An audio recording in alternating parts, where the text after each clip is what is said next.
मैं बात कर रहा हूँ कि यदि आपकी उम्र 50 से अधिक की होने जा रही है या हो गई है, तो आप 25-30 के कैसे हो सकते हैं। तो इसका एक उपाय मैं एक प्रसंग सुनाता हूँ। मैं एक ज़िले में कोषागार पदाधिकारी था, जिसे अंग्रेजी में ट्रेजरी अफ़सर टीओ साहब कहते थे। एक बार मैं उसके सीनियर सर्जन से मिला। बात सामाजिक मुद्दों पर हो रही थी, उनके कंट्रीब्यूशन की बात हो रही थी। तो उन्होंने कहा कि टीओ साहब, मैं तो अब 55 साल की उम्र का हो गया हूँ, अब क्या ये युवाओं वाली बात कर रहे हैं। मैंने कहा कि आपकी उम्र तो अभी 30-35 साल ही हुई है ना।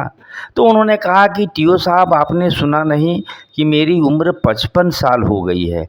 मैंने उन्हें कहा कि आपकी शारीरिक उम्र 55 साल हो गई है, लेकिन आदमी को तो शरीर बनाने में ही 25-30 साल लग जाते हैं और उसके बाद उसका मानसिक बौद्धिक विकास होने लगता है, मानसिक बौद्धिक उम्र बढ़ने लगती है। तो इस लिहाज से तो अभी आप 30-35 के भी नहीं हुए हैं। तो उन्होंने कहा कि देखिए टीओ साहब, हमें जवान बना रहे हैं। मैंने कहा कि आप नज़रिया बदलिए, मैं आपको जवान नहीं बना रहा हूँ, आप हैं।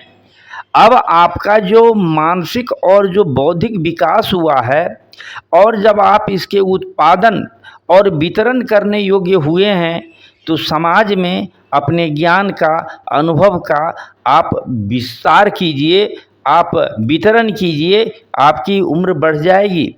और इस ऐसा करने से ही आपको जीवित रहने का एक कारण मिल जाएगा। मैंने उनसे पूछा कि मेरा यह नज़रिया क्या गलत है। तो उन्होंने कहा कि नहीं टीओ साहब, आप सही कह रहे हैं, ये नज़रिया का खेल है। अभी तो हमारा बौद्धिक विचार का अभी तो शुरुआत हुआ है, अभी तो हम 30-35 के हुए हैं। कहने का मतलब कि 30-35 साल अभी आप और समाज को दे सकते हैं। आप भी विचार कीजिए और नज़रिया बदल करके आप एक ऊर्जावान, एक स्वतः स्फूर्त, एक नए रूप में अपने को पाएंगे। मेरे चैनल को ज़रूर सब्सक्राइब, शेयर और लाइक कीजिए। धन्यवाद।